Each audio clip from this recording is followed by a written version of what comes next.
بیٹا ہے وہ مکان بنا رہا ہے تو اپنی بیوی کا زیور بینک میں دے کے تو وہ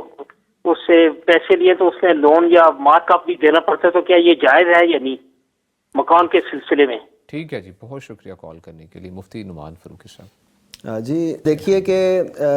زیور جو انہوں نے اہلیہ کا لیا تو یہ تو بطور قرض ہے، ٹھیک ہے۔ ٹھیک ہے، اگر اہلیہ نے یہ کہہ دیا کہ یہ بطور قرض ہے تو قرض ہے، اگر اس نے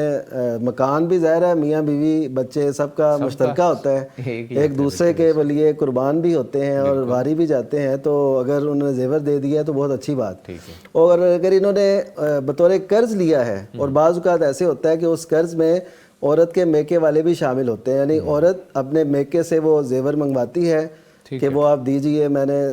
بیچ کے اور ایسے کرنا ہے، تو قرض کی اچھا شروع سے طے کر لینا چاہیے۔ ہمارے پاس ایک سوال بھی آیا کہ ظاہر ہے یہ پتہ ہے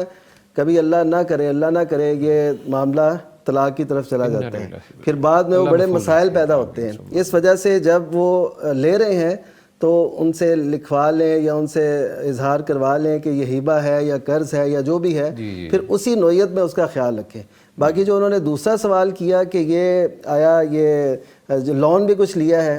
تو لون اگر لیا ہے بغیر سود کے، اگر کسی سے ایسا لون ملا ہے جس میں سود نہیں ہے پھر تو بالکل ٹھیک ہے، اگر لون ہے تو پھر یہ ٹھیک نہیں ہے۔ اور اب چونکہ وہ ہاں جس پہ سود ہو، جس پہ سود ہو تو وہ تو ناجائز ہے بالکل، جیسے ابھی ہم نے بڑی وضاحت سے بیان کیا، تو وہ تو بالکل سود کی شکل ہے اور وہ کسی بھی صورت میں درست نہیں۔ آپ خود بتائیے کہ جس گھر کے اندر ایسا پیسہ لگا ہو جو سود والا ہو تو ایسے سمجھے وہ ایک مورچہ ہی بن گیا اللہ اور اس کے رسول کے خلاف جنگ کا،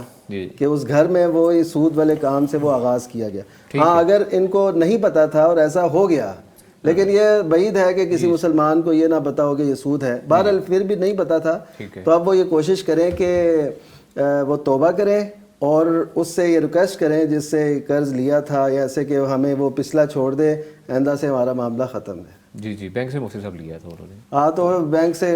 تو معافی نہیں ملے گی، اب تو ظاہر ہے اس کو کچھ کرنا ہی پڑے گا اس کا حل۔ تو اس صورت میں میں ان لوگوں سے عرض کروں گا جو لوگ سود سے توبہ طائب ہونا چاہتے ہیں، یا وہ لوگ جو کہتے ہیں کہ ہمارے پاس خود سے سودی پیسہ آ گیا ہے، وہ کیسے